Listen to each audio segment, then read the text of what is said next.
আসসালামু আলাইকুম বন্ধুরা, আজকে একটা বিস্কিট রেসিপি শেয়ার করব। যদি ভালো লাগে অবশ্যই আপনারা লাইক কমেন্ট করবেন আর চ্যানেলটি সাবস্ক্রাইব করে অবশ্যই পাশে থাকবেন। তো সবাইকে লাইক দিয়ে একটা অনুরোধ রইল। তো চলে যাচ্ছে মূল রেসিপিতে।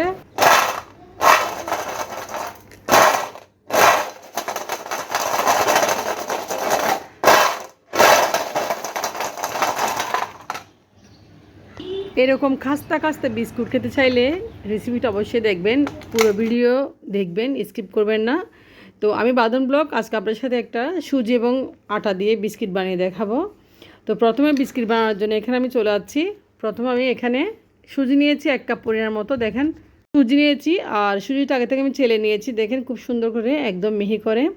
তো এই পর্যায়ে আমি এখানে দিয়ে দেবো এখানে আটা। আপনারা চাইলে ময়দা দিতে পারেন, আমি দিয়েছি আটা 1/2 কাপ পরিমাণ মতো।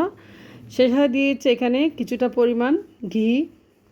ঘিটা অবশ্যই দিবেন, কারণ বিস্কিটে ঘি দিলে ঘিয়ের ফ্লেভারসটা আসলে খুব বেশি ভালো লাগবে আর খেতেও খুব বেশি ভালো লাগবে। তো ঘিটা দিয়ে ভালোভাবে হাত দিয়ে এখন মেখে নেব আমি। তো এরপর দিয়েছি চিনি পরিমাণ মতো দিবেন। তো চিনি দিয়ে ভালোভাবে এখন ঘি দিয়ে ময়দা সুজি সব কিছু একসাথে হাত দিয়ে মেখে নেব। দেখেন তো একদম পুরোপুরি মাখা হয়েছে আর ঘিয়ের যে একটা ভালো গ্রান আসছে। এরপর যেহেতু আমি বাদামগুলো আমি কাঁচা দিয়ে দিয়েছি, আগে থেকে বাদামগুলো একটু তেতো করে রেখেছিলাম। তো বাদামগুলো দেখেন কীভাবে দিয়েছি। তো বাদাম এরপর একটু ভালোভাবে নেড়ে চেড়ে দিচ্ছি, আরও হাত দিয়ে মিক্স করে নিচ্ছি। এরপর যে আমি হালকা একটু কুসুম গরুর দুধ আগে থেকে আমি গরম করে রেখেছি, একদম হালকা। তো এভাবে ডোটা মেখে নিয়েছি দেখেন, গরুর দুধ দিয়ে একটু একটু করে। সেটা আপনারা বুঝতে পেরেছেন। এখন বিস্কিট বানানোর জন্য আমি হাত দিয়ে একটা শেপ করে এখান থেকে লেচি কেটে নেব। তো লেচিগুলো একটা সাইজ করে কাটবেন, সবগুলো বিস্কিট যেন সমান পরিমাণে হয়।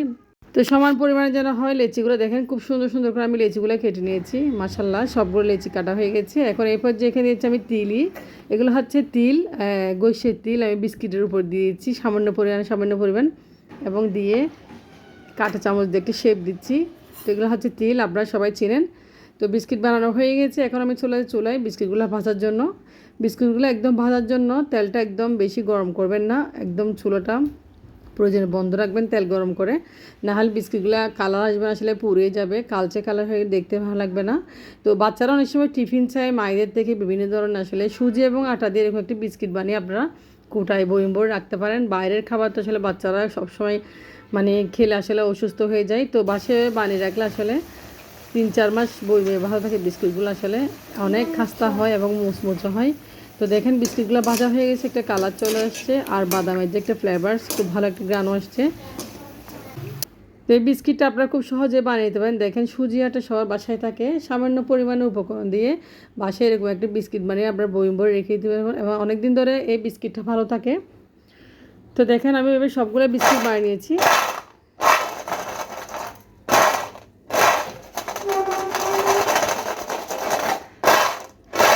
তো বিস্কিটগুলো দেখেন অল্প মুচমুচে হয়েছে, একদম অনেক একটা আওয়াজ হচ্ছে, দেখেন কুরকুরে হয়েছে।